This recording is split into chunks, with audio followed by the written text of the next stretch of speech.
This is video number 4. In this video, I'm going to talk about how to dial in your coffee grind, get the proper weight, and make sure that you have the proper extraction for your machine. Okay, so this portafilter basket is 54 millimeters. It's one of the smaller size. It's quite common in the home market, but in the commercial setting, commercial usually does a 59 or 62. Typically, the amount of coffee kept in a double basket portafilter is typically 16 to 19 grams of coffee. Being a smaller 54 millimeter basket, I find that's matched for my machine. 18 grams is really the right amount of coffee. So we're going to load this up with 18 grams of coffee. We're going to weigh it. I'm going to tamp it down, and then we're going to run a pull. And the ideal pull through your espresso machine should be nice and smooth. It should not run fast where it's just water dripping through, and it shouldn't just go blunk, blunk, blunk and drip to where it takes 30 to 50 seconds in order to get the coffee coming through. That means your grind is too fine. All right, so let's go ahead, and I'm going to put the camera down, and I'm going to go ahead and load up the portafilter basket. I'm also going to turn on my scale, and while the portafilter is empty, I'm going to tear the scale, and we should be set. I'm going to take that spoon that I talked about in video number 1. I'm going to scrape off the top so I have a nice, smooth, level amount of coffee. And then anything on the rim or on the sides, you just want to brush that off. And then we go to the scale and we're going to weigh. We're looking for 18 grams. And you can see when I have a nice smooth top with the perfect amount of ground, again, this is a dialed in machine, I've got 18 grams. It's exactly what I wanted. And again, that's one of those things I don't have to weigh every time once I'm looking for those characteristics and you have your grind set properly. It makes the process really quick and easy. All right, now I'm gonna go for a tamp.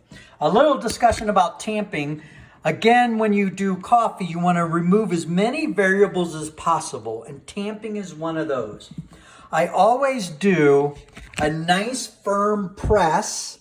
I'll put the tamper on, press the coffee down. I spin it a couple of times around, and then I do a firm pressure where I push and turn half a turn.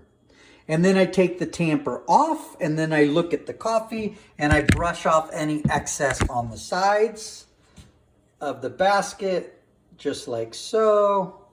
And then there you have a nice tamped coffee ready to go. You never want to vary your pressure with the tamp. Always do it the same, hard and firm. That way, if you run too fast or you run too slow, you know you need to change the grind, and you didn't have an introduced new variable, which is how you tamped. So always do it like that. That's what my recommendation is.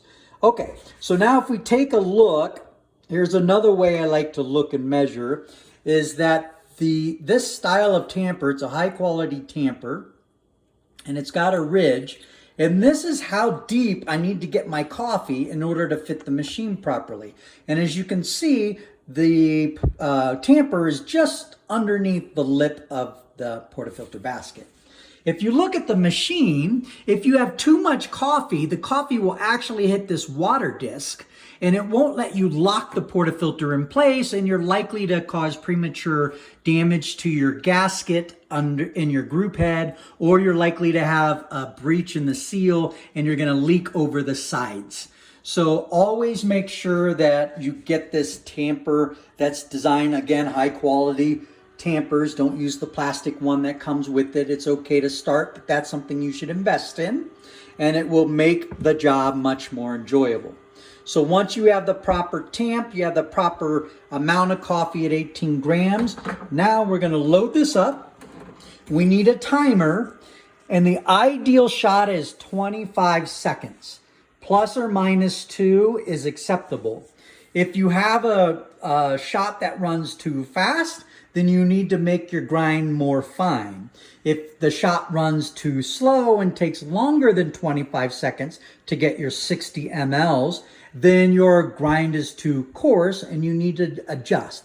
Again, when you initially set up your machine, this may take several hours and lots of coffee. This is the enjoyment part, but once you get it dialed in, you're gonna have super delicious coffee every time you do it.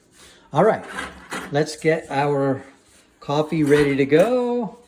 And we have our timer, and I'm going for 25 seconds. You're also going to notice the first few seconds, typically 4 to 8 seconds, no coffee drips through. You're still counting that time as soon as you push the button and start the machine, because that's the amount of time it takes for the water to infuse the coffee in the basket before it goes all the way to the bottom and then comes out the spigots. All right, let's get started.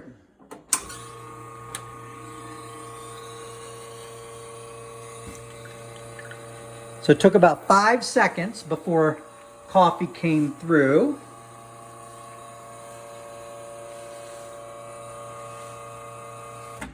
Done right there. So I'm actually running fast. That was a 17-second pour. So this tells me what? This tells me that the grind is actually too coarse.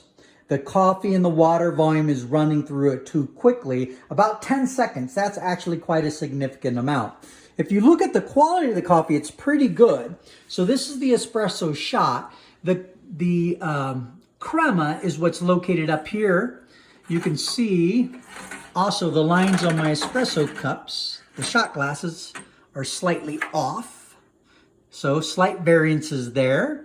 But look at the crema that's located on top. It's nice and smooth. It's that almond color, but it's not quite thick enough. If I had a proper extraction around 25 seconds, this crema should be almost twice. That's probably 3 millimeters of crema. I should get 5 to 6 millimeters of crema. Again, another sign of really high quality espresso. And this is a good shot, but it's not a perfect shot. So I need to go back and dial the machine.